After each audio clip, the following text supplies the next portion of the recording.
What's the best name for my private practice? That's today's question in Ask Jennifer.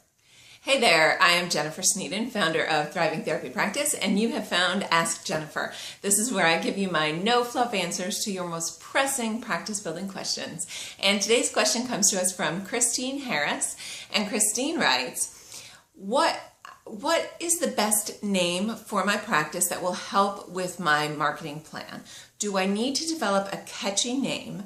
Many of my colleagues have done so. What do you think?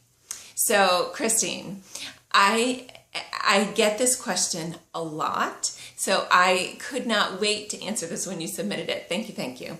Here's the thing with naming. It's based on what your brand is going to be. And with psychotherapists, our brand is very personal.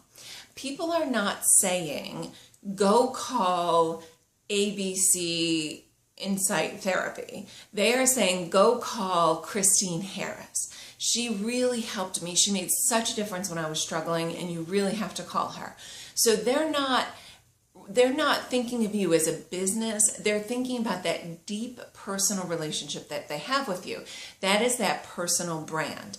And as a psychotherapist, your personal brand is paramount, because that's going to carry with you through everything that you do. And I really think that your personal brand has to come first and foremost.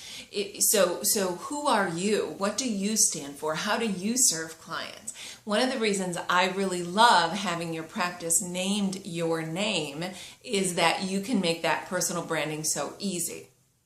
However, in the past couple years, I've come to realize that I am swimming upstream. Nobody wants a personal brand. Everybody wants a fancy, catchy practice name. So if that is truly what you want, go ahead and have a fancy, catchy practice name. However, you still cannot let go of that personal branding. You've got to have a URL that is your name. So in your case, ChristinaHarris.com. You have to own that URL. And either your primary website sits there, or it's a URL redirect over to whatever your primary website is. Because that's what people are going to be Googling. They're not going to Google your practice name. They're going to Google your name. Your Facebook page has to be in your name.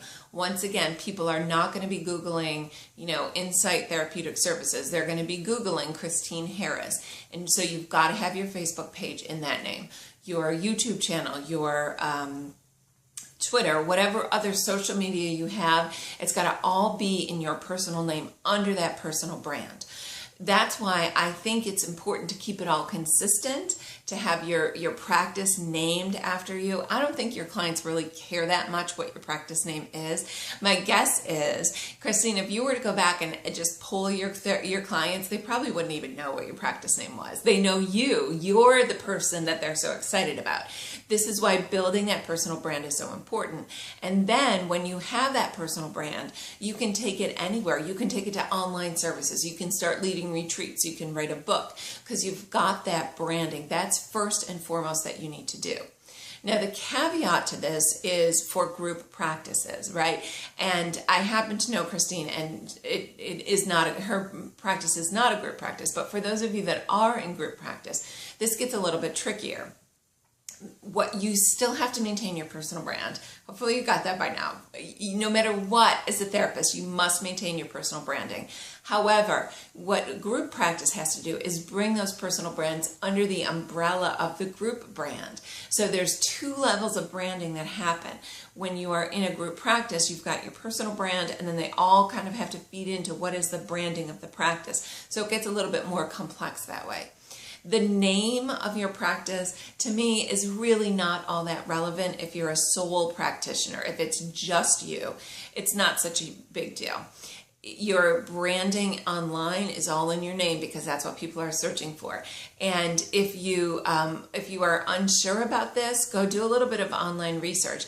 Find how people are getting to your website. You are going to be amazed that it's not on your practice name. It's on your personal name. What are they searching for on Facebook? It's on your personal name. So you need to meet your clients where they're at.